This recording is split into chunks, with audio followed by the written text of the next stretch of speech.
Socio പ്ലസിലേക്ക് എല്ലാവർക്കും സ്വാഗതം. 10ാം ക്ലാസ്സിന്റെ സോഷ്യൽ സയൻസിലെ സിവിക് കോൺഷ്യസ്നസ് പൗരബോധം എന്ന യൂണിറ്റ് കഴിഞ്ഞ ദിവസം നമ്മൾ സ്റ്റാർട്ട് ചെയ്തു. അതിന്റെ രണ്ടാമത്തെ ക്ലാസ് ആണ് നമ്മൾ ഇന്നിവിടെ സ്റ്റാർട്ട് ചെയ്യാൻ പോകുന്നത്. ഇവിടെ നമുക്ക് ഇന്ന് പറഞ്ഞു തുടങ്ങാനുള്ള ഭാഗം ഫാക്ടേഴ്സ് ഡിറ്റർമൈനിങ് സിവിക് കോൺഷ്യസ്നസ്, പൗരബോധത്തെ നിർണ്ണയിക്കുന്ന ഘടകങ്ങൾ എന്തൊക്കെ എന്നതാണ്. ഈ ചാപ്റ്ററിൽ ഏറ്റവും പ്രധാനപ്പെട്ട ഒരു ഹെഡിങ് ആണിത്, ഏറ്റവും പ്രധാനപ്പെട്ട ഒരു ഭാഗമാണിത്. സിവിക് കോൺഷ്യസ്നെസ്സിനെ, പൗരബോധത്തെ രൂപപ്പെടുത്തുന്ന, നിർണയിക്കുന്ന ഘടകങ്ങൾ, ഫാക്ടേഴ്സ് ഏതൊക്കെയാണ്? ഓരോ വ്യക്തിയിലും പൗരബോധം എന്ന് പറയുന്നത് ഓരോ അളവിലായിരിക്കും, ഓരോ തലത്തിലായിരിക്കും ഉണ്ടാകും. പൗരബോധം വളരെ കൂടുതലായിട്ടുള്ള ആളുകൾ ഉണ്ടാവും, പൗരബോധം തീരെ ഇല്ലാത്ത ആളുകൾ ഉണ്ടാവും, കുറച്ചുള്ള ആളുകൾ ഉണ്ടാവും, ഒക്കെ ഉണ്ടാവും. അങ്ങനെ ആവാനുള്ള കാരണം എന്ന് പറയുന്നത് ഓരോരുത്തരും ഓരോ വീട്ടിൽ നിന്ന് വരുന്നവരാണ്. ഓരോരുത്തർക്കും ഓരോ തരത്തിലുള്ള വിദ്യാഭ്യാസമാണ് കിട്ടുന്നത്. ഓരോരുത്തരും വിശ്വസിക്കുന്ന രാഷ്ട്രീയ പ്രസ്ഥാനങ്ങൾ, പ്രവർത്തിക്കുന്ന സംഘടനകൾ വേറെയായിരിക്കാം, സുഹൃത്തുക്കൾ വേറെയായിരിക്കാം, മതവിശ്വാസങ്ങൾ വേറെയായിരിക്കാം.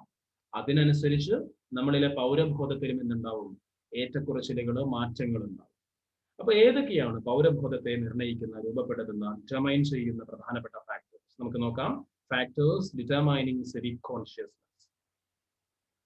Formation of civic consciousness is determined by life situations and experiences. നമ്മളിലെ സിവിക് കോൺഷ്യസ്നസ്, നമ്മളിലെ പൗരബോധം രൂപപ്പെടുന്നത് പ്രധാനമായിട്ടും എങ്ങനെയാണ്? Determined by life situations and experiences. നമ്മുടെ ജീവിത സാഹചര്യങ്ങളും നമ്മുടെ ജീവിതാനുഭവങ്ങളും ഒക്കെ എങ്ങനെയാണോ അതിനനുസരിച്ചിട്ടായിരിക്കും നമ്മളിലെ സിവിക് കോൺഷ്യസ്നസ്, നമ്മളിലെ പൗരബോധം രൂപപ്പെടുന്നത്. The life situation of each individual provides different experiences and hence there will be a variation in civic consciousness. നേരത്തെ ആദ്യം പറഞ്ഞൊരു കാര്യമാണ്, നമ്മുടെയൊക്കെ ജീവിത സാഹചര്യങ്ങൾ വ്യത്യസ്തമാകുമ്പോൾ സ്വാഭാവികമായിട്ടും നമ്മളിലെ പൗരബോധത്തിലും സിവിക് കോൺഷ്യസ്നെസ്സിലും എന്തുണ്ടാവും? ഏറ്റക്കുറച്ചിലുകൾ ഉണ്ടാവും. The important factors which determine civic consciousness are given below. അപ്പൊ എന്തൊക്കെയാണ് ഒരു വ്യക്തിയുടെ സിവിക് കോൺഷ്യസ്നെസ്, ഒരു വ്യക്തിയിലെ പൗരബോധത്തെ നിർണയിക്കുന്ന പ്രധാനപ്പെട്ട ഘടകങ്ങൾ എന്തൊക്കെയാണ്? ഇവിടെ കാണാൻ പറ്റുന്ന ഒരു 5 പോയിന്റാണ് പറയുന്നത്. ഒന്ന്, ഫാമിലി. നമ്മളിലെ സിവിക് കോൺഷ്യസ്നെസ്, നമ്മളിലെ പൗരബോധം അത് എങ്ങനെയാവണം എന്നൊക്കെ തീരുമാനിക്കുന്നതിൽ ഒരു വലിയ പങ്ക് ആര് വഹിക്കുന്നുണ്ട്? കുടുംബം, നമ്മുടെ ഫാമിലി വഹിക്കുന്നുണ്ട്. മറ്റൊന്ന്, എഡ്യൂക്കേഷൻ. എഡ്യൂക്കേഷൻ, വിദ്യാഭ്യാസം. അതേപോലെ സോഷ്യൽ സിസ്റ്റം, സാമൂഹിക വ്യവസ്ഥ. നമുക്ക് എന്താണെന്ന് നോക്കാം. അസോസിയേഷൻ, സംഘടനകൾ. പൊളിറ്റിക്കൽ സിസ്റ്റം, രാഷ്ട്രീയ വ്യവസ്ഥ, നമ്മൾ ജീവിക്കുന്ന രാഷ്ട്രീയ ചുറ്റുപാട്. അപ്പൊ ഇതൊക്കെയാണ് നമ്മളിലെ സിവിക് കോൺഷ്യസ്നസ്, നമ്മളിലെ പൗരബോധം എങ്ങനെയാവണം എന്ന് തീരുമാനിക്കുന്നത്. പ്രധാനപ്പെട്ട ഘടകങ്ങൾ ഈ പറയുന്നുണ്ട്. ഈ ഓരോ ഘടകത്തെയും നമ്മൾ ഇവിടെ പരിശോധിക്കാൻ പോവുകയാണ്. അതിനു മുമ്പ് കുറച്ച് കാര്യം കൂടി. Each of the above factors influence civic consciousness. ഈ പറഞ്ഞിട്ടുള്ള ഓരോ ഫാക്ടറും, ഓരോ ഘടകവും എന്ത് ചെയ്യുന്നുണ്ട്? പൗരബോധത്തെ വലിയ തോതിൽ തന്നെ സ്വാധീനിക്കുന്നുണ്ട്. And these factors mould an individuals thought and action. ഒരു വ്യക്തിയുടെ ചിന്തകളെ, ഒരു വ്യക്തിയുടെ പ്രവൃത്തികളെ ഒക്കെ രൂപപ്പെടുത്തുന്നതിൽ ഈ ഘടകങ്ങൾ വലിയ പങ്ക് വഹിക്കുന്നുണ്ട്. ഏത് ഘടകങ്ങൾ? അയാളുടെ കുടുംബം, വിദ്യാഭ്യാസം, സാമൂഹിക സംവിധാനം, അതേപോലെ പ്രവർത്തിക്കുന്ന സംഘടനകൾ, രാഷ്ട്രീയ സംവിധാനം ഒക്കെ ഒരു വ്യക്തിയുടെ ചിന്തയെ രൂപപ്പെടുത്തുന്നതിലും ആ വ്യക്തിയുടെ പ്രവർത്തികളെ രൂപപ്പെടുത്തുന്നതിലൊക്കെ വലിയ പങ്ക് വഹിക്കുന്നുണ്ട്. Not only favorable circumstances, but certain negative and challenging situations will also be helpful in molding strong civic consciousness in an individual. ശ്രദ്ധിക്കേണ്ട ഒരു പോയിന്റ് ആണ്. പലപ്പോഴും പല കുട്ടികൾ മാത്രമല്ല, പലരും പറയാറുണ്ട്, എൻ്റെ വീട്ടിലെ സാഹചര്യം വളരെ മോശമായിരുന്നു, വീട്ടിൽ പല പ്രശ്നങ്ങളായിരുന്നു, അതുകൊണ്ട് എൻ്റെ ജീവിതം എങ്ങനെയായി പോയി, എനിക്ക് ഉയരങ്ങളിലേക്ക് എത്താൻ സാധിച്ചില്ല, വീട്ടിലെ പ്രശ്നങ്ങളായതുകൊണ്ട് എൻ്റെ ജീവിതവും പ്രശ്നത്തിലായി എന്ന് പറയുന്ന ആളുകളുണ്ട്. എന്നാൽ നേരെ തിരിച്ചു പറയുന്നവരുണ്ട്, എൻ്റെ വീട്ടിൽ എപ്പോഴും പ്രശ്നങ്ങളായിരുന്നു, ഒരുപാട് ബുദ്ധിമുട്ടുകളായിരുന്നു, ആരും തമ്മിൽ യാതൊരു അടുപ്പവും ഉണ്ടായിരുന്നില്ല, അങ്ങനെ പല പ്രശ്നങ്ങളൊക്കെ ഉള്ളത് കൊണ്ട് ഞാൻ അതിനെതിരെ പോരാടി നന്നായി പഠിച്ച് ഉയർന്ന നിലയിലെത്തി എന്ന് പറയുന്ന ആളുകളെയും നമ്മൾ കാണാറുണ്ട്.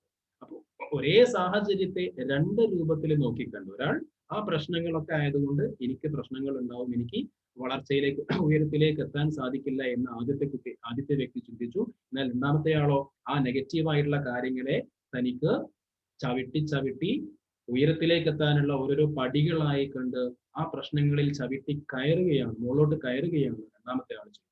Okay, so not only favourable circumstances, അനുകൂലമായ സാഹചര്യങ്ങൾ മാത്രമല്ല, but certain negative and challenging situations will also be helpful in molding strong civic consciousness in an individual. Okay, അപ്പോൾ എപ്പോഴും നല്ല അനുകൂലമായിട്ടുള്ള സാഹചര്യങ്ങൾ മാത്രമല്ല, പിന്നെയോ അനുകൂലമല്ലാത്ത പ്രതികൂലവും വെല്ലുവിളി ഉയർത്തുന്നതുമായിട്ടുള്ള സാഹചര്യങ്ങളും ഒരു വ്യക്തിയിൽ ശക്തമായിട്ടുള്ള പൗരബോധം രൂപപ്പെടുത്തുന്നതിന് പലപ്പോഴും സഹായിക്കാം.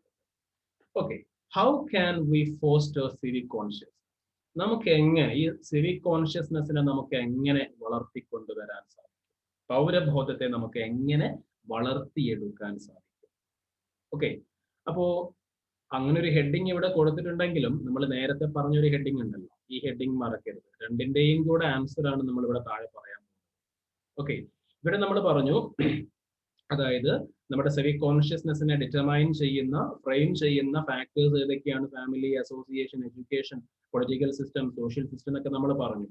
ഓക്കെ, അപ്പോൾ ഇവിടെ ഇങ്ങനെ പറഞ്ഞിട്ടുണ്ടെങ്കിലും ചെറിയ ചില മാറ്റങ്ങൾ നമ്മൾ എക്സ്പ്ലെയിൻ ചെയ്യുമ്പോൾ ഇപ്പുറത്ത് കാണാൻ പറ്റും. ഓക്കെ, ഇവിടെ കാണാം ഫാമിലി, അതേപോലെ നമ്മളിലെ സിവിക് കോൺഷ്യസ്നെസ്സിനെ ഇൻഫ്ലുവൻസ് ചെയ്യുന്ന, ഡിറ്റർമൈൻ ചെയ്യുന്ന പ്രധാനപ്പെട്ട ഫാക്ടേഴ്സ് ആണ്. ഒന്ന് ഫാമിലി, മറ്റൊന്ന് എഡ്യൂക്കേഷൻ, മറ്റൊന്ന് അസോസിയേഷൻ, മറ്റൊന്ന് മീഡിയ, നമ്മൾ നേരത്തെ പറഞ്ഞിട്ടില്ല, മറ്റൊന്ന് ഡെമോക്രാറ്റിക് സിസ്റ്റം, ജനാധിപത്യ സംവിധാനം. ഓക്കെ, നേരത്തെ മോള് പറഞ്ഞു പൊളിറ്റിക്കൽ സിസ്റ്റം, അതേപോലെ തന്നെ സോഷ്യൽ സിസ്റ്റം എന്നൊക്കെ നമ്മൾ പറഞ്ഞു. ഇതിനൊക്കെ ഭാഗമായിട്ട് നമ്മൾ ഇവിടെ എക്സ്പ്ലെയിൻ ചെയ്യുമ്പോൾ അത് നമ്മൾ എങ്ങനെയാ പറയുന്നത്? ഡെമോക്രാറ്റിക് സിസ്റ്റം എന്ന രൂപത്തിലാണ്. ഇന്ത്യയിൽ ഡെമോക്രാറ്റിക് സിസ്റ്റമാണ്. ഓക്കെ, ഇവിടെ ജനാധിപത്യ സംവിധാനമാണ്, അതുകൊണ്ട് നമ്മൾ അതിവിടെ പറയുന്നു. അപ്പൊ ഈ ഞാനിപ്പോൾ മാർക്ക് ചെയ്തിട്ടുള്ള ഈ 5 പോയിന്റ്സ് ആണ് നമ്മൾ കൂടുതൽ പ്രാധാന്യത്തോടു കൂടി പഠിക്കേണ്ടത്. ഒരു വ്യക്തിയുടെ സിവിക് കോൺഷ്യസ്നെസ്സിനെ, പൗരബോധത്തെ ഡിറ്റർമൈൻ ചെയ്യുന്ന, നിർണയിക്കുന്ന, വളർത്തിയെടുക്കുന്ന പ്രധാനപ്പെട്ട ഘടകങ്ങൾ: democratic system, media, associations, education and family. Okay, അപ്പൊ രണ്ടിന്റെയും ഉത്തരം ഒന്നുകൂടി പറയാം. ഫാക്ടേഴ്സ് ഡിറ്റർമൈനിങ് സിവിക് കോൺഷ്യസ്നെസ്, പൗരബോധത്തെ നിർണയിക്കുന്ന ഘടകങ്ങൾ. How can we foster civic consciousness, പൗരബോധത്തെ നമുക്ക് എങ്ങനെ വളർത്തിയെടുക്കാം? രണ്ടിനെയും കൂടി ഉത്തരം നമ്മൾ നോക്കുന്നത്. It is essential to create and maintain civic consciousness. നേരത്തെ പറഞ്ഞ കാര്യം, പൗരബോധം വളർത്തിയെടുക്കുകയും അത് നിലനിർത്തുകയും ചെയ്യേണ്ടത് ഒരു സമൂഹത്തിന്റെ തന്നെ നിലനിൽപ്പിന് അത്യാവശ്യമാണ്. Deliberate effort is necessary to foster civic consciousness. പൗരബോധം വളർത്തിയെടുക്കുന്നതിന് വളരെ ബോധപൂർവമായിട്ടുള്ള ശ്രമം ആവശ്യമാണ്. All societies undertake positive measures to foster civic consciousness. എല്ലാ സമൂഹം എന്ത് ചെയ്യുന്നുണ്ട്? പൗരബോധം വളർത്തുന്നതിന് വളരെ ക്രിയാത്മകമായിട്ടുള്ള പോസിറ്റീവായിട്ടുള്ള നടപടികൾ പിന്നെ സ്വീകരിക്കാറുണ്ട്. Only through creative intervention in society can civic consciousness be fostered in all individuals. Some factors are given below.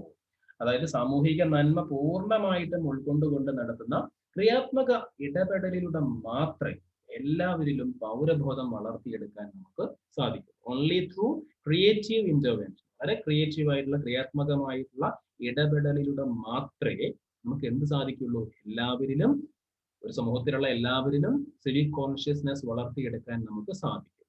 അപ്പോൾ some factors are given below. അങ്ങനെയുള്ള ചില മാർഗങ്ങൾ, ഓക്കെ, വ്യക്തികളിൽ സിവിക് കോൺഷ്യസ്നെസ് വളർത്തിയെടുക്കാൻ നമുക്ക് എങ്ങനെയൊക്കെ സാധിക്കും? അപ്പൊ അതിനൊക്കെ പറ്റുന്ന ചില ഘടകങ്ങളാണ് നമ്മളിവിടെ നോക്കാൻ പോകുന്നത്. How can we foster civic consciousness, നമുക്ക് എങ്ങനെ പൗരബോധം വളർത്തിയെടുക്കാം? അല്ലെങ്കിൽ ഈ ഹെഡിങ് ശ്രദ്ധിക്കാം.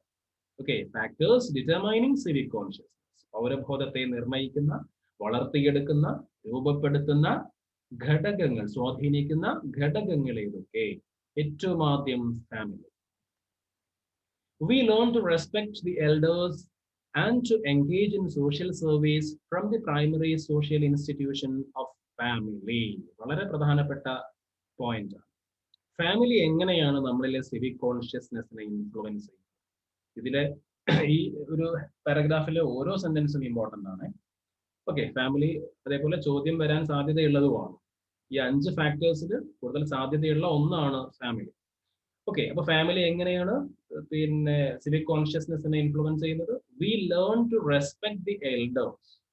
മുതിർന്നവരെ ബഹുമാനിക്കാൻ നമ്മൾ പഠിക്കുന്നത്. അതേപോലെ and to engage in social service, സാമൂഹ്യ സേവനം എന്ന് പറയുന്ന ഒരു കൺസെപ്റ്റിലേക്ക് നമ്മൾ ആദ്യമായിട്ട് എത്തുന്നത് എവിടുന്ന? From the primary social institution of family or from the family, കുടുംബത്തിൽ നിന്നാണ്. ഓക്കെ, അപ്പൊ കുടുംബത്തിൽ നിന്നാണ് മുതിർന്നവരെ ബഹുമാനിക്കാനും സമൂഹ സേവനത്തിൽ ഏർപ്പെടാനും ഒക്കെ നമ്മൾ ആദ്യമായിട്ട് പഠിക്കുന്നത്. പ്രാഥമിക സ്ഥാപനമായിട്ടുള്ള കുടുംബത്തിൽ നിന്നാണ്, ഒരു പ്രൈമറി സോഷ്യൽ ഇൻസ്റ്റിറ്റ്യൂഷൻ ആയിട്ടുള്ള കുടുംബത്തിൽ നിന്നാണ്. സാമൂഹ്യ സേവനം എന്ന് പറയുമ്പോൾ കുടുംബത്തിൽ നിന്ന് പഠിക്കുന്ന സാമൂഹ്യ സേവനം എന്താ? നമ്മൾ പരസ്പരം അങ്ങോട്ടും ഇങ്ങോട്ടൊക്കെ സഹായിക്കാറുണ്ട്, അസുഖം വരുമ്പോൾ മരുന്ന് കൊടുക്കാറുണ്ട്, ഭക്ഷണം കൊടുക്കാറുണ്ട്. അങ്ങനെ പരസ്പര വിട്ടുവീഴ്ചകളും സഹകരണങ്ങളൊക്കെ ഒരു വീട്ടിലുള്ള അംഗങ്ങൾ തമ്മിൽ ഉണ്ടാവും. അത് തന്നെയാണ് സാമൂഹ്യ സേവനത്തിന്റെ ഒരു തുടക്കം എന്ന് പറയുന്നത്.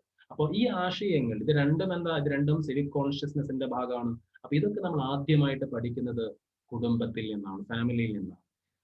അപ്പോൾ ഇതൊന്നും പഠിപ്പിക്കാത്ത ഫാമിലി ഉണ്ടാവാം. ഇങ്ങനെയുള്ള യാതൊരു കാര്യങ്ങൾക്കും പ്രാധാന്യം കൊടുക്കാത്ത, എപ്പോഴും വഴക്കിട്ട് നടക്കുന്ന കുടുംബങ്ങൾ ഉണ്ടാവാം. അപ്പൊ ആ കുടുംബത്തിൽ നിന്ന് വരുന്ന വ്യക്തികൾക്ക് സിവിക് കോൺഷ്യസ്നെസ്സിൽ ഈ പറയുന്ന പ്രശ്നങ്ങളൊക്കെ ഉണ്ടാവും. ഓക്കെ, ഉണ്ടാവാനുള്ള സാധ്യതയുണ്ട്. Anyway, family has an important role in fostering and maintaining sense of responsibility among its members. അതേപോലെ തന്നെ കുടുംബം ചെയ്യുന്ന മറ്റൊരു കാര്യമാണ്, ആ കുടുംബത്തിലുള്ള അംഗങ്ങൾക്കിടയിൽ എന്ത് ക്രിയേറ്റ് ചെയ്യുന്നുണ്ട്? എ സെൻസ് ഓഫ് റെസ്പോൺസിബിലിറ്റി, ഒരു ഉത്തരവാദിത്ത ബോധം. കുടുംബത്തിലെ അംഗങ്ങൾക്കിടയിൽ ഉത്തരവാദിത്ത ബോധം വളർത്തിയെടുക്കുന്നുണ്ട് ഒരു ഫാമിലി, ഒരു കുടുംബം. ഓക്കെ, അപ്പൊ അതൊരു പ്രധാനപ്പെട്ട പോയിന്റ്. അതേപോലെ inspiration and encouragement from the family will develop civic consciousness. അതേപോലെ എന്തെങ്കിലുമൊക്കെ ഒരു നല്ല കാര്യങ്ങൾ ചെയ്യുമ്പോൾ കുടുംബത്തിൽ നിന്ന് പലപ്പോഴും എന്ത് കിട്ടാറുണ്ട്? നല്ല പ്രചോദനം കിട്ടാറുണ്ട്, അല്ലെ? നല്ല പ്രചോദനം കിട്ടാറുണ്ട്, അതേപോലെ പ്രോത്സാഹനം കിട്ടാറുണ്ട്. ഇതൊക്കെ എന്തിന് കാരണമാവും? ഇതൊക്കെ തീർച്ചയായിട്ടും ഒരു നല്ല പൗരബോധം നമ്മളിൽ വളർത്തിയെടുക്കുന്നതിന് കാരണമാവും. ഓക്കെ, കുടുംബത്തിൽ നിന്ന് കിട്ടുന്ന പ്രചോദനവും പ്രോത്സാഹനവും ഒക്കെ പലപ്പോഴും ഉന്നതമായിട്ടുള്ള പൗരബോധം നമ്മളിൽ വളർത്താൻ സഹായിക്കും. ഓക്കെ, നമ്മൾ എന്തെങ്കിലും നല്ല കാര്യങ്ങളൊക്കെ ചെയ്യുമ്പോൾ അതിനെ അഭിനന്ദിച്ചുകൊണ്ടുള്ള വാക്കുകളോ ചെറിയ സമ്മാനങ്ങളോ അങ്ങനെയൊക്കെയുള്ള കാര്യങ്ങൾ കിട്ടുമ്പോൾ നമുക്ക് തീർച്ചയായിട്ടും ആ നല്ല കാര്യങ്ങൾ വീണ്ടും ചെയ്യാനുള്ള ഒരു താല്പര്യം നമ്മളിൽ ഉണ്ടാവും. അപ്പൊ അങ്ങനെ നമ്മളിൽ ഒരു ഉന്നതമായ തലത്തിൽ നമ്മളെ പൗരബോധത്തെ വളർത്തിക്കൊണ്ടുവരാൻ കുടുംബത്തിന് സാധിക്കും. The concept that each individual is for the family and the family is for the society should be developed in the family atmosphere. Okay, ഒരു കുടുംബത്തിൽ നിർബന്ധമായിട്ട് ഉണ്ടാവേണ്ട കാര്യമാണ് പറയുന്നത്. The concept that each individual is for the family. ഒരു കുടുംബത്തിലുള്ള ഓരോ വ്യക്തികളും ആ കുടുംബത്തിന്റെ മൊത്തത്തിലുള്ള നന്മയ്ക്ക് വേണ്ടി പ്രവർത്തിക്കണം, അല്ലെ? ഒരു കുടുംബത്തിലുള്ള ഓരോ വ്യക്തിയും ആ കുടുംബത്തിന് വേണ്ടിയും, അതേപോലെ the family is for the society, ആ കുടുംബം സമൂഹത്തിന് വേണ്ടിയും എന്ത് ചെയ്യണം? പ്രവർത്തിക്കണം. അല്ലെങ്കിൽ ഒരു കുടുംബത്തിലുള്ള ഓരോ വ്യക്തിയും കുടുംബത്തിന് വേണ്ടിയും ആ കുടുംബം സമൂഹത്തിന് വേണ്ടിയുമാണ് എന്ന ബോധ്യം ഒരു കുടുംബാന്തരീക്ഷത്തിൽ ആ കുടുംബത്തിലുള്ള ആളുകൾക്കിടയിൽ വളർത്തിയെടുക്കാൻ നമുക്ക് സാധിക്കും. ഓക്കെ, ഒരു കുടുംബത്തിലുള്ള ഓരോ വ്യക്തിയും ആ കുടുംബത്തിന് വേണ്ടി പ്രവർത്തിക്കണം, അതേപോലെ ആ കുടുംബം സമൂഹത്തിന് വേണ്ടി പ്രവർത്തിക്കണം. അങ്ങനെയുള്ള ഒരു ചിന്താഗതി ആ കുടുംബത്തിലുള്ള ഓരോരുത്തരിലും വളർത്തിയെടുക്കേണ്ടത് അത്യാവശ്യം. അപ്പൊ ഇത്തരത്തിൽ ഫാമിലി ഒരു വ്യക്തിയുടെ സിവിക് കോൺഷ്യസ്നെസ് ഡിറ്റർമൈൻ ചെയ്യുന്നതിൽ, അല്ലെങ്കിൽ ഫ്രെയിം ചെയ്യുന്നതിൽ, അല്ലെങ്കിൽ ക്രിയേറ്റ് ചെയ്യുന്നതിൽ, അല്ലെങ്കിൽ ഡെവലപ്പ് ചെയ്യുന്നതിൽ വലിയ പങ്ക് വഹിക്കുന്നുണ്ട്. ഓക്കെ, സോ ഫാമിലി എന്ന് പറയുന്ന ഫാക്ടർ നമ്മൾ നോക്കിക്കഴിഞ്ഞു. ഇനി അടുത്തത് എഡ്യൂക്കേഷൻ, വിദ്യാഭ്യാസം. The primary aim of education is to equip the individual to effectively utilize the knowledge gained through the learning of different subjects for the betterment of society. എന്താ പറയുന്നത്? The primary aim of education, വിദ്യാഭ്യാസത്തിന്റെ ഏറ്റവും പ്രധാനപ്പെട്ട ലക്ഷ്യം പ്രാഥമിക ലക്ഷ്യം എന്ന് പറയുന്നത് is to equip the individual, ഒരു വ്യക്തിയെ പ്രാപ്തനാക്കലാണ്. ടു എക്യൂപ്പ്, അല്ലെ? പ്രാപ്തനാക്കുകയാണ്, പര്യാപ്തമാക്കുകയാണ്. എന്തിനു വേണ്ടി? To effectively utilise the knowledge gain through the learning of different subjects for the betterment of society. എന്തിനാണ് പര്യാപ്തമാക്കുന്നത്? Equip the individuals to effectively utilise the knowledge gain through the learning of different subjects. അതായത് ഒരുപാട് വിഷയങ്ങൾ പഠിച്ചതിലൂടെ ഒരുപാട് അറിവ് ഓരോ വ്യക്തിയും കരസ്ഥമാക്കിയിട്ടുണ്ട്. ആ കരസ്ഥമാക്കിയ അറിവുകളെ for the betterment of society, സമൂഹത്തിന്റെ നന്മക്ക് വേണ്ടി ഉപയോഗിക്കാൻ ഒരു വ്യക്തിയെ പ്രാപ്തനാക്കലാണ് വിദ്യാഭ്യാസത്തിന്റെ ലക്ഷ്യം. ഓക്കെ, ഒരുപാട് വിഷയങ്ങളിലൂടെ ഒരുപാട് കാര്യങ്ങൾ ഓരോ വ്യക്തിയും പഠിക്കുന്നു. ആ പഠിച്ച കാര്യങ്ങളെ സമൂഹത്തിന്റെ നന്മക്ക് വേണ്ടിയിട്ട്, സമൂഹത്തിന്റെ വളർച്ചയ്ക്ക് വേണ്ടിയിട്ട്, സമൂഹത്തിന് വേണ്ടിയിട്ട് ആ അറിവിനെ പ്രയോഗിക്കാൻ നമ്മളെ പ്രാപ്തരാക്കുക എന്നതാണ് വിദ്യാഭ്യാസത്തിന്റെ ലക്ഷ്യം എന്നാണ് ഇവിടെ പറയുന്നത്. So education will help to individual, education will help to develop, education will help to develop value consciousness, tolerance, leadership qualities, scientific temper, etc. Okay, എന്താ പറയുന്നത്? വിദ്യാഭ്യാസം നമ്മളെ എന്തിനൊക്കെ സഹായിക്കുന്നുണ്ട്? To develop value consciousness. Okay, നമ്മളിലെ മൂല്യബോധം വളർത്താൻ, അതേപോലെ ടോളറൻസ് സഹിഷ്ണുത വളർത്താൻ, ലീഡർഷിപ്പ് ക്വാളിറ്റീസ് നമ്മളിലെ നേതൃത്വ ഗുണം വളർത്താൻ, അതേപോലെ സയന്റിഫിക് ടെമ്പർ. സയന്റിഫിക് ടെമ്പർ എന്ന് പറയുമ്പോൾ നമുക്ക് എന്താ പറയാം, പിന്നെ ശാസ്ത്രത്തോടുള്ള ഒരു താല്പര്യം, ശാസ്ത്രത്തോടുള്ള ഒരു ശാസ്ത്രാവബോധം എന്ന് പറയാം. Scientific temper, ശാസ്ത്രാവബോധം. ഓക്കെ, ഇതൊക്കെ നമ്മളിൽ വളർത്തി കൊണ്ടുവരാൻ വിദ്യാഭ്യാസം നമ്മളെ സഹായിക്കുന്നുണ്ട്. And through education science and technology can be effectively utilised in a useful manner to the society. ശ്രദ്ധിക്കുക, ത്രൂ എഡ്യൂക്കേഷൻ, വിദ്യാഭ്യാസത്തിലൂടെ, ഓക്കെ, വിദ്യാഭ്യാസത്തിലൂടെ നമുക്ക് എന്ത് ചെയ്യാൻ പറ്റും? Science and technology can be effectively utilised in a useful manner to the society. ശാസ്ത്ര സാങ്കേതിക രംഗത്തുള്ള കണ്ടുപിടുത്തങ്ങൾ അനുദിനം വളർന്നുകൊണ്ടിരിക്കുന്ന മേഖലയാണ്, പുതിയ പുതിയ കണ്ടുപിടുത്തങ്ങളൊക്കെ ആയിട്ട്. അപ്പോൾ ശാസ്ത്രവും സാങ്കേതിക വിദ്യയും ഒക്കെ, ശാസ്ത്ര രംഗത്തും സാങ്കേതിക വിദ്യ രംഗത്തുമൊക്കെയുള്ള കണ്ടുപിടുത്തങ്ങളെ സമൂഹത്തിന് പ്രയോജനകരമാവുന്ന രീതിയിൽ ഉപയോഗപ്പെടുത്താൻ വിദ്യാഭ്യാസത്തിലൂടെ നമുക്ക് സാധിക്കും, അല്ലെങ്കിൽ സാധിക്കണം. ഓക്കെ, നമുക്കറിയാം ആറ്റം ബോംബിന്റെ കഥ നമുക്കറിയാം. ആറ്റം ബോംബ് എന്ന് പറയുന്നത് ശാസ്ത്രത്തിന്റെ കണ്ടുപിടുത്തം. അത് പക്ഷെ ഉപയോഗിച്ചത് ആളുകളെ കൊന്നൊടുക്കാൻ വേണ്ടിയിട്ടായിരുന്നു. അതിന്റെ ചരിത്രത്തിലേക്കൊന്നും നമ്മൾ പോകുന്നില്ല. അപ്പൊ ശാസ്ത്രത്തിന്റെ കണ്ടുപിടുത്തങ്ങൾ സമൂഹത്തിന്റെ നന്മക്ക് വേണ്ടിയാവണം, തിന്മക്ക് വേണ്ടിയാവരുത്. അപ്പൊ വിദ്യാഭ്യാസം കൊണ്ട് ഇത്തരത്തിൽ ശാസ്ത്രരംഗത്തും സാങ്കേതിക രംഗത്തും ഒക്കെ ഉണ്ടായിട്ടുള്ള മുന്നേറ്റങ്ങളെ സമൂഹത്തിന്റെ നന്മയ്ക്ക് വേണ്ടി ഉപയോഗിക്കാൻ അല്ലെങ്കിൽ പ്രയോഗിക്കാൻ വിദ്യാഭ്യാസത്തിലൂടെ ഒരു വ്യക്തിക്ക് സാധിക്കും. Through value oriented educational approach we can instill civic consciousness among the people. Okay, value consciousness അല്ലെങ്കിൽ വാല്യൂ ഓറിയന്റഡ് ആയിട്ടുള്ള, ഓക്കെ, വാല്യൂ ഓറിയന്റഡ് ആയിട്ടുള്ള വിദ്യാഭ്യാസ സമീപനത്തിലൂടെ, മൂല്യാധിഷ്ഠിത വിദ്യാഭ്യാസ സമീപനത്തിലൂടെ ഈ സിവിക് കോൺഷ്യസ്നെസ്സിന്റെ, പൗരബോധത്തെ വിദ്യാർത്ഥികളിലേക്ക് എത്തിക്കാൻ, ജനങ്ങളിലേക്ക് എത്തിക്കാൻ നമുക്ക് സാധിക്കും. Okay, and government formulates educational policies with this. അപ്പോൾ അതുകൊണ്ട് തന്നെ ഗവൺമെന്റുകൾ, സർക്കാരുകൾ പലപ്പോഴും വിദ്യാഭ്യാസ നയങ്ങൾക്ക് രൂപം നൽകുന്നത് ഈ ഒരു ലക്ഷ്യത്തോടു കൂടിയാണ്.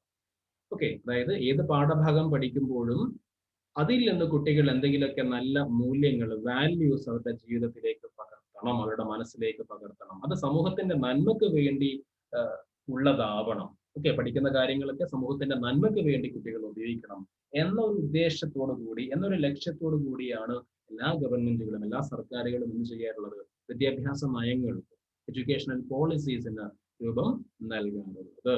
ഓക്കെ, അപ്പൊ എഡ്യൂക്കേഷൻ എന്ന് പറയുന്ന ഫാക്ടറും നമ്മളിപ്പോ നോക്കിക്കഴിഞ്ഞു.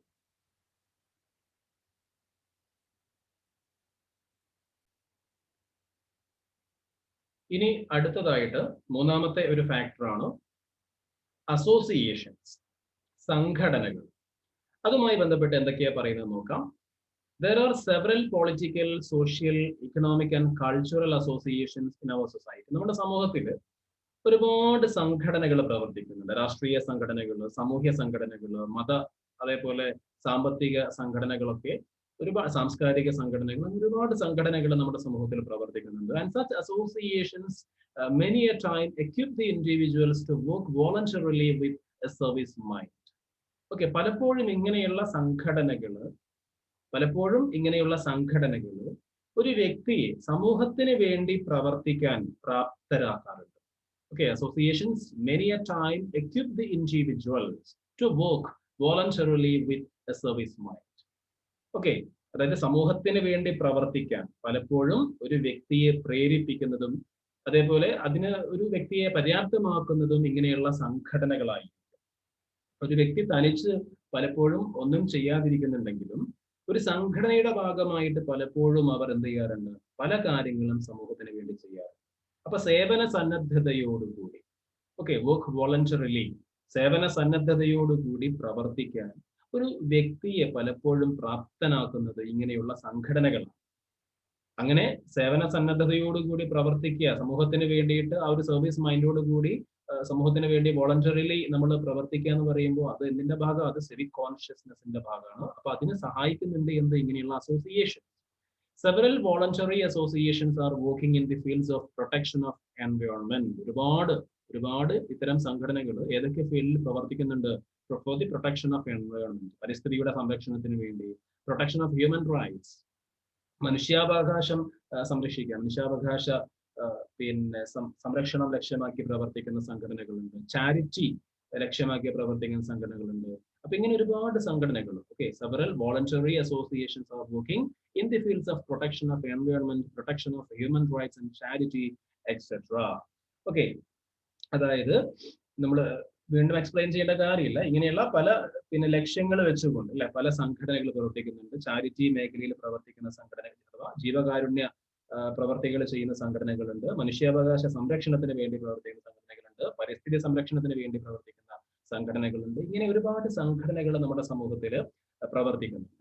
These associations can create awareness. These associations can create awareness among individuals about environment and human rights. അപ്പൊ ഇങ്ങനെയുള്ള സംഘടനകൾക്ക്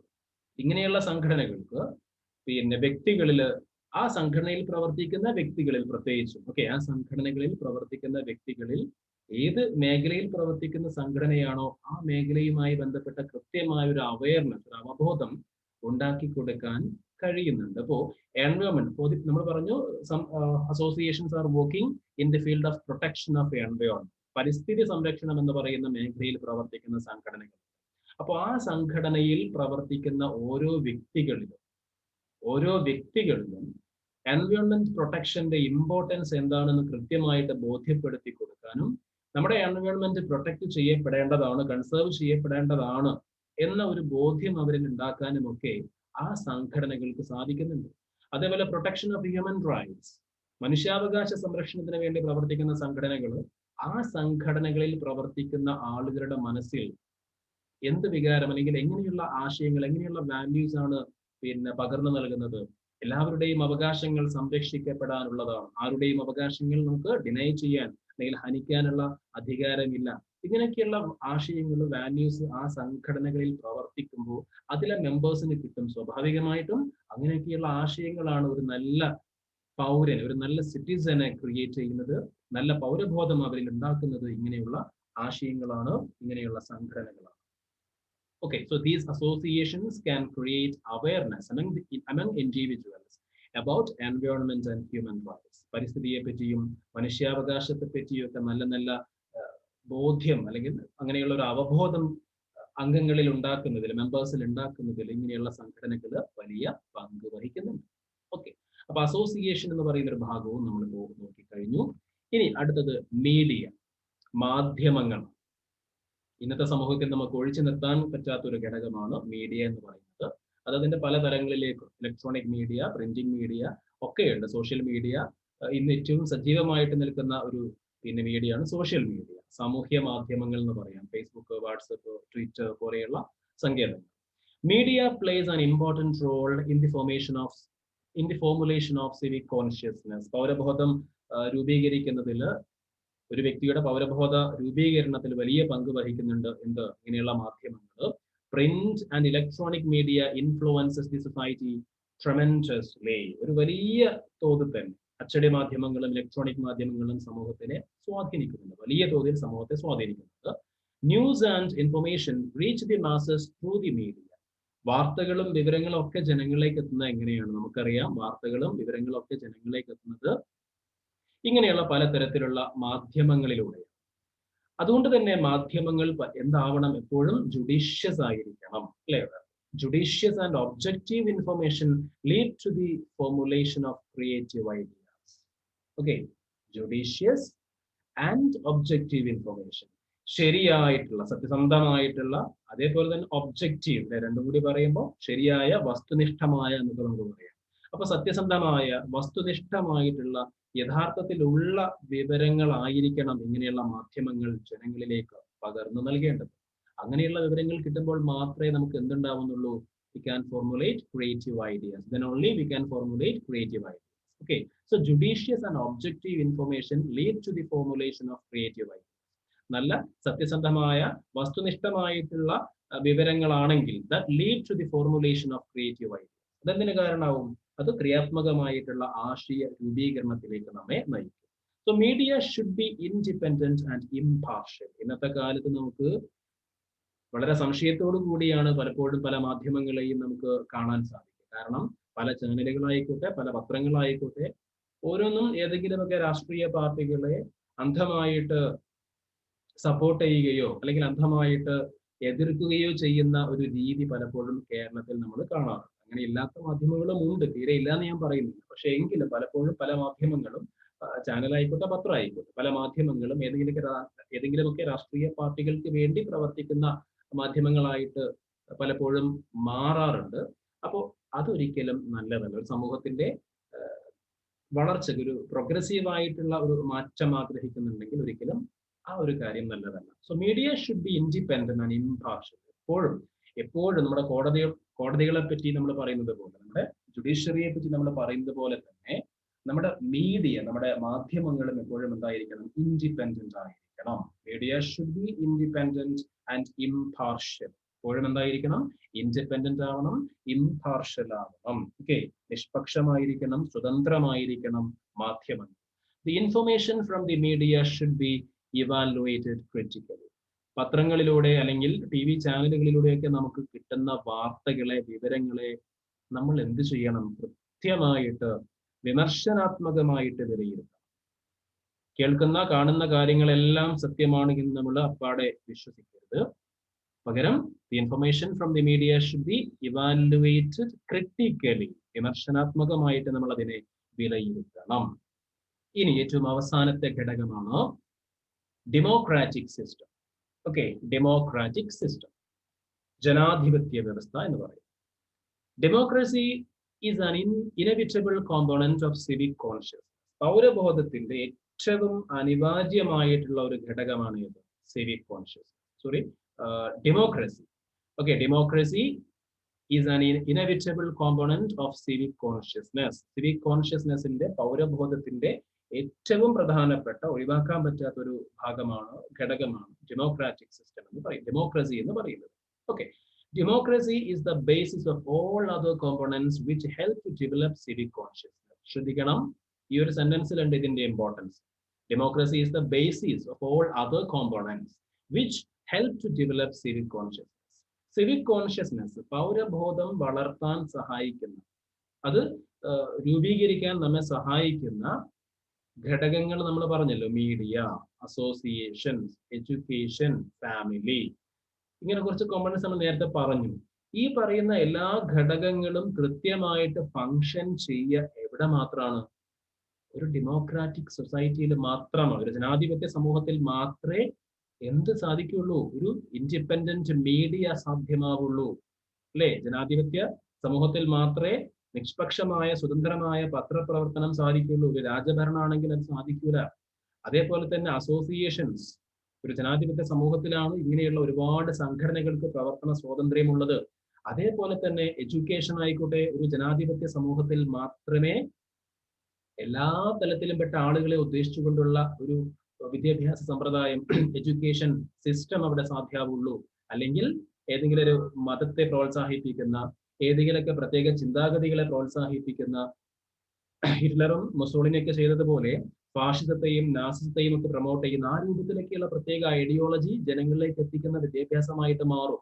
അതേപോലെ കുടുംബത്തിന്റെ കാര്യവും, കുടുംബാന്തരീക്ഷം, സമൂഹ സന്തോഷത്തോടെ വളരെ സെക്യൂരിറ്റിയോടുകൂടി അവർക്ക് ജീവിക്കണമെങ്കിൽ, അങ്ങനെയുള്ള ഒരു ഫാമിലി ലൈഫ് ലീഡ് ചെയ്യണമെങ്കിൽ ഒരു ഡെമോക്രാറ്റിക് സിസ്റ്റത്തിൽ, ഒരു ജനാധിപത്യ സംവിധാനത്തിൽ മാത്രമേ അതൊക്കെ സാധിക്കുള്ളൂ. അപ്പൊ സിവിക് കോൺഷ്യസ്നെസ് ഉണ്ടാവാൻ, അല്ലെങ്കിൽ സിവിക് കോൺഷ്യസ്നെസ് രൂപപ്പെടുത്തുന്നതിൽ പ്രധാന പങ്ക് വഹിക്കുന്ന ഈ ഘടകങ്ങളൊക്കെ കൃത്യമായിട്ട് ഫങ്ഷൻ ചെയ്യണമെങ്കിൽ എന്ത് അത്യാവശ്യമാണ്? ആ സൊസൈറ്റി ഒരു ഡെമോക്രാറ്റിക് സൊസൈറ്റി ആവേണ്ടത് അത്യാവശ്യം, ഒരു ജനാധിപത്യ സമൂഹമാവേണ്ടത് അത്യാവശ്യമാണ്. Okay, so it is it is a way of life more than A form of government. ജനാധിപത്യം എന്ന് പറഞ്ഞാൽ ഒരു ഗവൺമെന്റിന്റെ ഒരു രൂപം എന്നതിലുപരി, okay, it is a way of life more than A form of government. ഒരു ഭരണക്രമം എന്നതിലുപരി ഒരു ജീവിത ശൈലിയായിട്ട് നമ്മൾ അതിനെ കാണണം. ജനാധിപത്യത്തെ നമ്മൾ എങ്ങനെ കാണണം? It is a way of life. അതൊരു ജീവിത രീതിയായിട്ട് നമ്മൾ അതിനെ കാണണം. അല്ലാതെ ഒരു ഗവൺമെന്റിന്റെ ഒരു രൂപമായിട്ട് മാത്രം നമ്മൾ അതിനെ കാണേണ്ടതില്ല. ജനാധിപത്യം എന്ന് പറയുമ്പോൾ നമ്മൾ ആ രൂപത്തിൽ മാത്രം കാണേണ്ടതില്ല. നമ്മുടെ ജീവിതത്തിൽ തന്നെ പകർത്തേണ്ട ഒരു മൂല്യമാണ് ഡെമോക്രസി എന്ന് പറയുന്നത്.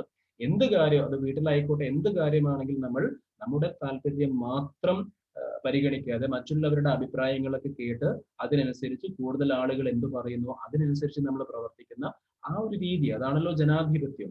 ഓക്കെ, അപ്പൊ അതൊരു ജീവിതത്തിന്റെ ഒരു രീതിയായിട്ട്, നമ്മുടെ ലൈഫിന്റെ ഒരു ലൈഫ് സ്റ്റൈൽ ആയിട്ട്, എ വേ ഓഫ് ലൈഫ് ആയിട്ട് നമ്മൾ അതിനെ എന്ത് ചെയ്യാം, കാണണം എന്നാണ് പറയുന്നത്. So it's a way of life more than A form of government. ജനാധിപത്യം എന്ന് പറയുന്നത് ഒരു ഭരണക്രമം എന്നതിലുപരി ഒരു ജീവിത ശൈലിയാണ് എന്ന് പറയുന്നത്. All our activities should have a democratic approach. നമ്മുടെ എല്ലാ പ്രവർത്തനങ്ങളിലും എന്ത് വേണം? ഒരു ജനാധിപത്യ സമീപനം. നേരത്തെ പറഞ്ഞു, എന്തൊരു കാര്യം തീരുമാനിക്കുകയാണെങ്കിലും വീട്ടിലുള്ള എല്ലാവരോടും കൂടി ആലോചിച്ച്, അല്ലെങ്കിൽ സുഹൃത്തുക്കളോട് ആലോചിച്ച്, അതിന്റെ നല്ല വശങ്ങളും ചീത്ത വശങ്ങളൊക്കെ നമ്മൾ കൃത്യമായിട്ട് മനസ്സിലാക്കി, അങ്ങനെ എല്ലാവരുടെയും അഭിപ്രായങ്ങൾ മാനിച്ചുകൊണ്ട് നമ്മൾ എല്ലാ കാര്യങ്ങളും എല്ലാ പ്രവർത്തികളും ചെയ്യുക. സോ അതാണ് ഇവിടെ പറയുന്നത്. All our activities should have a democratic approach. Living in cooperation is essential for a democratic society. നമ്മൾ പറഞ്ഞു. ഓക്കെ, അപ്പൊ എന്താ ഈ സെന്റൻസ് എന്താണോ? Living in cooperation is essential for A democratic society. അതായത് ജനങ്ങൾ പരസ്പര സഹകരണത്തോടെ ജീവിക്കേണ്ടത് ഒരു ഡെമോക്രാറ്റിക് സൊസൈറ്റി, ഒരു ജനാധിപത്യ സമൂഹത്തിന് അനിവാര്യമാണ്. Giving back the cooperation and support received from others is a great sign of democratic consciousness. അതായത് മറ്റുള്ള ആളുകളിൽ നിന്ന് നമുക്ക് കിട്ടുന്ന, മറ്റുള്ള ആളുകളിൽ നിന്ന് നമ്മൾ സ്വീകരിക്കുന്ന സഹകരണവും സപ്പോർട്ടും പിന്തുണയും ഒക്കെ തിരിച്ച് അതേപോലെ മറ്റുള്ളവർക്കും കൊടുക്കുക, നൽകുക എന്നത് ഉയർന്ന ജനാധിപത്യ ബോധത്തിന്റെ അടയാളമാണ്. ശ്രദ്ധിക്കണേ, നമ്മൾ പലപ്പോഴും നമ്മുടെ റൈറ്റ്സിന് വേണ്ടി വാതോരാതെ സംസാരിക്കാറ്, അല്ലെ? നമുക്ക് കിട്ടാനുള്ള നമ്മുടെ അവകാശങ്ങളെ പറ്റി നമ്മൾ എപ്പോഴും വാചാലരാവാറുണ്ട്. എന്നാൽ നമ്മൾ ചെയ്യാനുള്ള, മറ്റുള്ളവരോട് നമ്മൾ ചെയ്യാനുള്ള, നമ്മുടെ സമൂഹത്തോട് നമ്മൾ ചെയ്യേണ്ട കടമകളെ പറ്റി പലപ്പോഴും നമ്മൾ മറന്നു പോവാറുണ്ട്. ഓക്കെ, ഫണ്ടമെന്റൽ റൈറ്റ്സും ഫണ്ടമെന്റൽ ഡ്യൂട്ടീസ് ഒക്കെ നമ്മൾ ചെറിയ ക്ലാസ്സിൽ പഠിച്ചിട്ടുണ്ട്.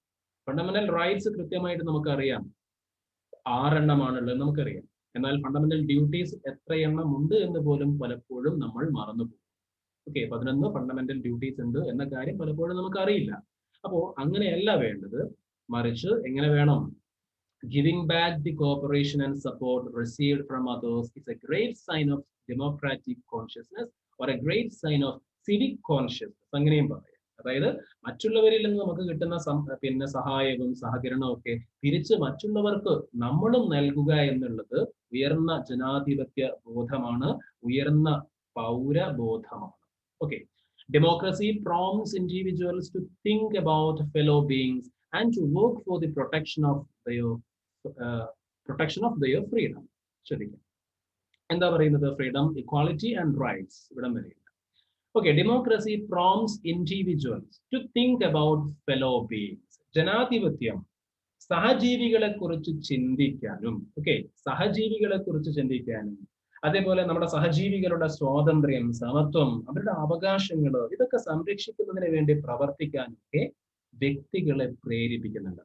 Democracy പ്രോംപ്റ്റ്സ് individual. ജനാധിപത്യം ഒരു വ്യക്തി അല്ലെങ്കിൽ വ്യക്തികളെ പ്രേരിപ്പിക്കുന്നു എന്തിനൊക്കെ? To think about fellow beings, നമ്മുടെ സഹജീവികളെ പറ്റി ചിന്തിക്കാൻ, and to work for the protection of their freedom, equality and rights.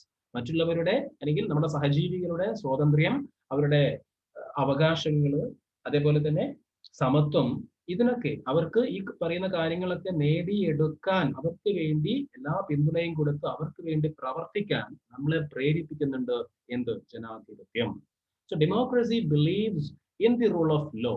Democracy believes in the rule of law, which means all are subject to law in a democracy, or all are equal before law. അങ്ങനെയും പറയും. ജനാധിപത്യം എന്തിൽ വിശ്വസിക്കുന്നു? ജനാധിപത്യം നിയമവാഴ്ചയിൽ വിശ്വസിക്കുന്നു. Democracy believes in the rule of law. നിയമവാഴ്ചയിൽ വിശ്വസിക്കുന്നു. Rule of law എന്ന് പറഞ്ഞാൽ എന്താ? Which mean all are subject to law in a democracy. അതായത് വേറെ രീതിയിൽ പറയുകയാണെങ്കിൽ all are equal before law. നിയമത്തിന് മുന്നിൽ എല്ലാവരും തുല്യരാണ് എന്നതാണ് ഇതിന്റെ അർത്ഥം. ഓക്കെ, നിയമത്തിന് മുന്നിൽ എല്ലാവരും തുല്യരാണ്. ആർക്കും പ്രത്യേക പദവികളോ അധികാരങ്ങളോ ഒന്നും നിയമത്തിന് മുന്നിൽ ഇല്ല. Okay, so these are the major factors which influences the formation of civic consciousness. ഏതൊക്കെയാണ് factors? Family, education, association, media, democratic system. ഈ 5 ഫാക്ടേഴ്സും ഒരു വ്യക്തിയുടെ സിവിക് കോൺഷ്യസ്നെസ്സിനെ, പൗരബോധത്തെ നിർണ്ണയിക്കുന്നതിൽ, ഡിറ്റർമൈൻ ചെയ്യുന്നതിൽ വലിയ പങ്ക് വഹിക്കുന്നുണ്ട്. ഓക്കെ, അപ്പൊ ഇന്നത്തെ ക്ലാസ് നമ്മൾ ഇവിടെ കൺക്ലൂഡ് ചെയ്യാണ്. അടുത്ത ക്ലാസ്സിൽ നമ്മൾ ഇവിടെ കുറച്ച് ആളുകളെ കാണാം. APJ, Mother Teresa, Mylamma, Dasharath Manjhi, ഇങ്ങനെയൊക്കെയുള്ള കുറച്ച് ആളുകളുണ്ട്. അപ്പോൾ സിവിക് കോൺഷ്യസ്നെസ്സിന്റെ ചില റോൾ മോഡൽസ് ആണ്. അവരെ പരിചയപ്പെട്ടുകൊണ്ടാണ് അടുത്ത ക്ലാസ് നമ്മൾ ആരംഭിക്കുക. സോ തൽക്കാലം ഇന്നത്തെ ക്ലാസ് നമ്മൾ ഈ ഒരു ഭാഗം മാത്രം പറഞ്ഞു, അല്ലെ? ഏത് ഭാഗം നമ്മൾ പറഞ്ഞത്? സിവിക് കോൺഷ്യസ്നെസ് നമുക്ക് എങ്ങനെയൊക്കെ ഫോസ്റ്റർ ചെയ്യാം, എങ്ങനെയൊക്കെ വളർത്തിയെടുക്കാം, അല്ലെങ്കിൽ ഏതൊക്കെ ഫാക്ടേഴ്സ് ആണ് സിവിക് കോൺഷ്യസ്നെസ്സിനെ രൂപപ്പെടുത്തുന്നത്, ഫോർമുലേറ്റ് ചെയ്യുന്നത്, ആ ഒരു ഭാഗമാണ് നമ്മൾ ഇന്ന് പറഞ്ഞത്. സോ ഇന്നത്തെ ക്ലാസ് നമ്മൾ ഇവിടെ കൺക്ലൂഡ് ചെയ്യുന്നു. Okay, thank you.